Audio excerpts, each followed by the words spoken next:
As many Bulls fans know, the Chicago Bulls have clinched their play-in spot and will be in the play-in tournament for the third straight year in a row, facing off against some of the same opponents that they faced off in prior years as well. What will coming out of the play-in mean for the Chicago Bulls? What will losing the play-in mean for the Chicago Bulls? And how these players really scrap to put themselves in this position. We're going to talk about it all and more. Plus, Matas Buzelis' chances at Rookie of the Year or an all-rookie first team right after this.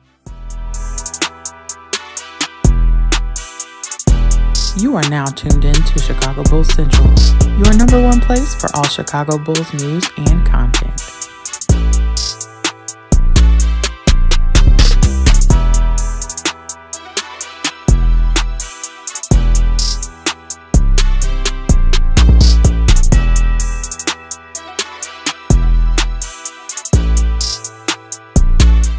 What's going on, Bulls fans? Welcome to another episode of Chicago Bulls Central, your number one spot for everything Chicago Bulls related. I'm the host here, Haize, but more importantly, you guys can follow the channel at Bulls Central Pod on every social media platform we happen to be on. With that said, let's go and get into this content today, y'all. And the Bulls are going into the play-in. And when you listen to Billy Donovan, Coby White, they've all had comments in regards to making it into the play-in and what it really means for the team. Coby White had an amazing stance on it and talking about how blessed the team is to really be in this situation. And I know it's not something that a lot of Bulls fans agree with, right? You have your tanking community. That's all fine and dandy, and it is what it is there. But I think when you look at what the Bulls have done here, right? And we're gonna talk about it in full, but it also shows that maybe AK deserves a lot more credit for some of the good things that he's done than just the backlash for the bad. Now, I want to be clear here. He deserves some backlash for the bad, absolutely, right? But when you really look at what AK has done here recently, like, he has done more good than bad. Now, I think picking a direction really helped AK.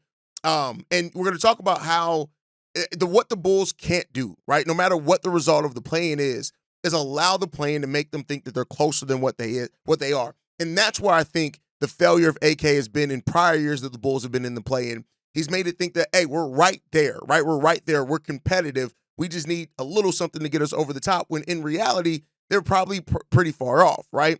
Now, this Bulls team is doing it a little bit differently. Like, that team was led by some 30-year-old players. Nikola Vucevic, DeMar DeRozan, Zach LaVine approaching 30 on that side of it, an older player, and Alex Caruso was one of your key players off the bench. Yeah, you had young players like Ayo and Coby and P. Will on those teams as well. Dalen and Julian really hadn't meaningfully cracked the rotation. Andre Drummond was another player over the last 2 years prior to this season that played a big part and role into that.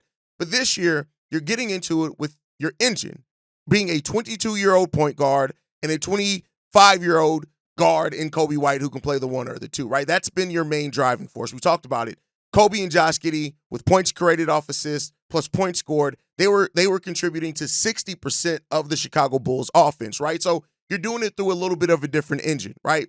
And so these are players that you're still hoping are going to grow and learn and develop their game and things like that. And so that plays a huge role in or different perspective on this, right?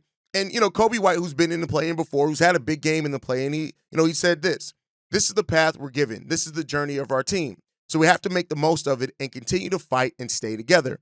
We're still blessed and fortunate with the opportunity to make the playoffs. So we have to take full advantage of it. Coming in last 2 years, we won the first game, and getting over that hump to win the second game. How can we come back after that emotional high of winning a big game? We're down 20 in Toronto in 2023, and we came back last year. We played at home against a good Atlanta team that we won that. So how can we come down from that emotional high and do it 2 days later and be able to have the same attention to detail, the same physicality and compete level?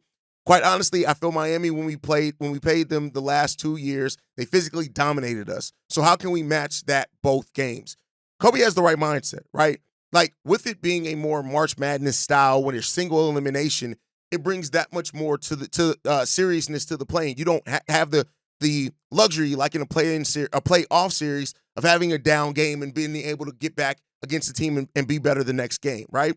So naturally, of course, this leads to a lot of conversation about, all right, how does it benefit the Bulls, right? And we've talked a little bit about this, so I'm not going to go into like heavy analysis here. It's very simple. Getting playoff experience, and it's different from prior years where the main driving force was your older players, and the young guys were trying to get in where they fit in, right? I talked about it before where I don't feel like Io or Patrick Williams, for that matter, learned a lot by losing to the Bucks and only winning one playing game. That was mainly because they weren't asked to do a whole lot. Io, even as being the starting point guard by that point in time, he wasn't really doing a lot. He was playing some solid defense, but he wasn't really a big part of the Bulls' offense and game plan. That was DeMar, that was Zach, right? That was those players.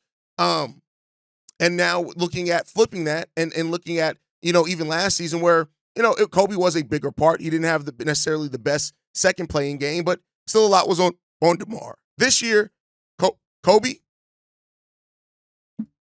not Jalen, Jesus Christ, hopefully not. Coby White, Josh Giddey, and even Matas Buzelis are going to be huge parts of the Chicago Bulls game plan, or part of their offensive engine, a part of what you need defensively, offensively, all those things, right? Yeah, you still got veterans like Kevin Huerter, Zach Collins, Nikola Vucevic, Jalen Smith, if he does get into the game, they're going to play a part and a role into that. But even going into the bench, right? You're looking at P. Will, Dalen Terry, Julian Phillips. One of those guys, if not two of those guys, are going to play a big role. So it's a little bit different when you're doing it with young players, right?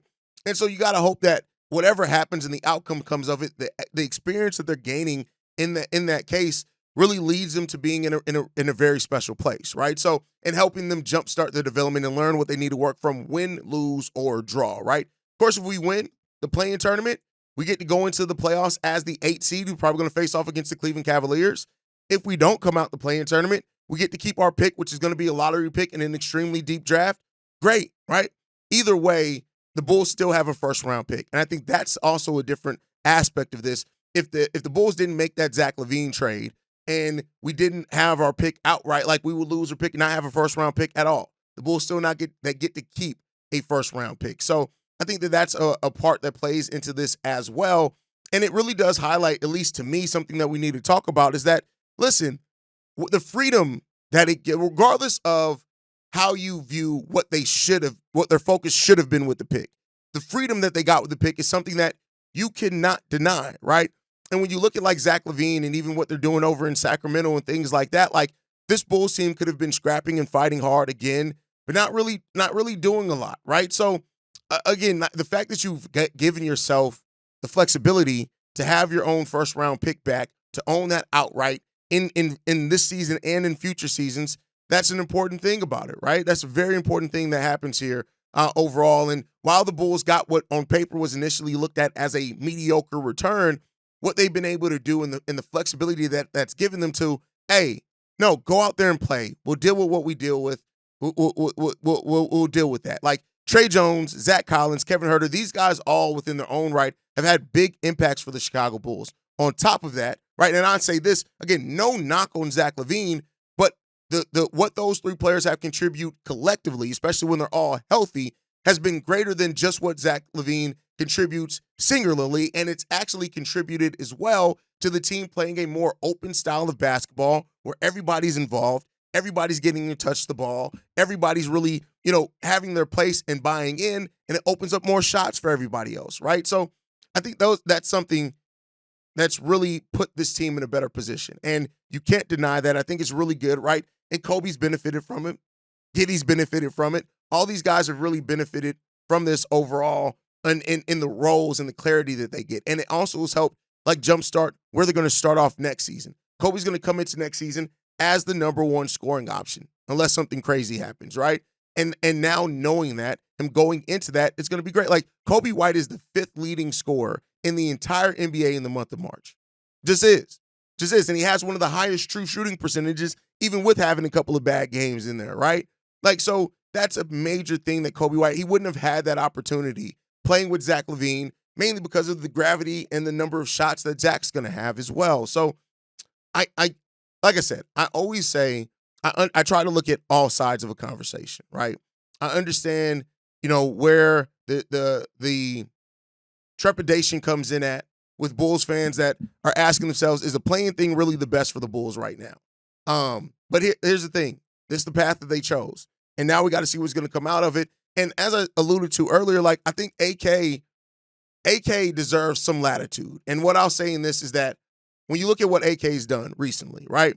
The DeMar DeRozan sign and trade, I know that a lot of people are like, you should have got more from him, and you probably could have in a different scenario, but the fact of the matter is just this. Guess what? He was a free agent. You got to sign and trade back, right? Yeah, you didn't get necessarily the best return back from it. Basically, what you got that mattered the most ended up being a second-round pick, but you got something back, right? In a case where you could have got nothing back for DeMar DeRozan leaving.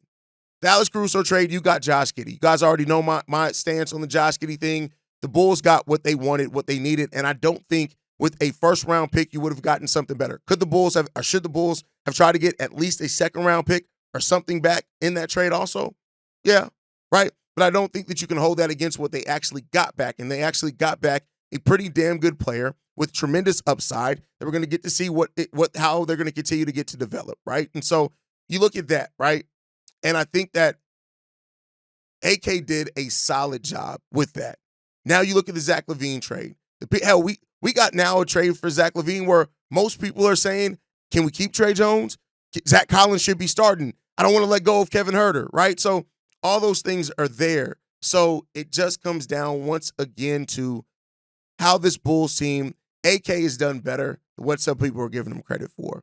You look at the contracts. I own Coby, great contracts. Jalen Smith, great contract. I want Billy Donovan to play him more, of course, but great contract, right?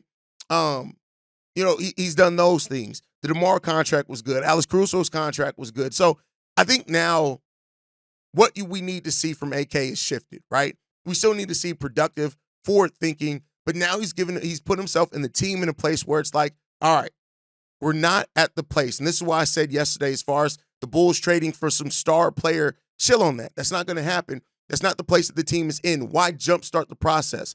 This is a place now where the team can actually go more organically through what they need to do, right? Build through the draft, develop, take the time to do these things, and let's see what's going to happen there, right? So, I get where everybody, especially Bulls fans, especially now with the Bulls being in the play-in, they look at things and say, well, damn, can we make a trade for Sabonis? Can we get this player in there? We could be right in the midst of play.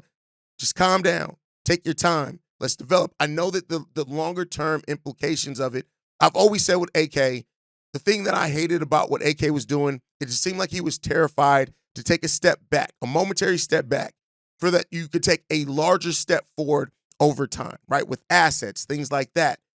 This is the place that we're in right now. It's going to not be as add water and let's go, but I don't think, depending on what the Bulls do in the draft this year, right, which it is important. You've gained your flexibility now with getting your draft picks back. You own all your first-round picks into perpetuity. You own all of them. You have to get this next set of draft picks correct. If you don't get these next set of draft picks correct, we're going to be right back where we were before. You got to get those draft picks correct. Build a talent pool. Get a base of good quality young talent. Once those guys have started to establish themselves, or a couple of those guys have established themselves, then you start looking at, like, the place that Houston is in right now. Houston is in a place right now to where they can make a trade this offseason for a star to bring in the scorer that they need and still have a good defensive base, still a nice young crop of talent as well, because they did it organically, right? On top of being a team that's already winning a whole lot of goddamn basketball games. I'm not saying the Bulls are going to win as many games as the Houston Rockets next year or anything like that. I'm just saying that they've afforded themselves the benefit of having a base. I think that's a really good place to be in. We just got to see what the team's going to do with it, man. So we'll see what happens. When it comes down to it, the Bulls have a future now. And that's something that they haven't always had, right? It's been very murky. Matas Buzelis, right? Another thing that matters in all of this is how good can Matas Buzelis be, right? Now, that brings us to our next topic, in which I do want to talk a little bit about Matas Buzelis and his chance to make an all-rookie first team. Now, I do think Rookie of the Year may be out of question. This is a weaker draft class. And I think, though, a lot of this draft class is really woken up here on the back half of the season, which is going to make it interesting. But since January 29th, right, Matas Buzelis is the third leading scorer in his draft class. And when you look at also what he's doing defensively with the block shots, things like that, he's still on-ball defense still needs a lot of work, right? And that's going to be something that comes over time. He's not creating a lot for himself. 80% of his shots are assisted, right? All those things are there. But you're starting to see some of the base of what Matas Buzelis can be, and that's what makes this special, right? Matas making an all-rookie first team, I do think he has a shot to do that. He has to continue to play at the level that he's been playing, continue to give what he's been given.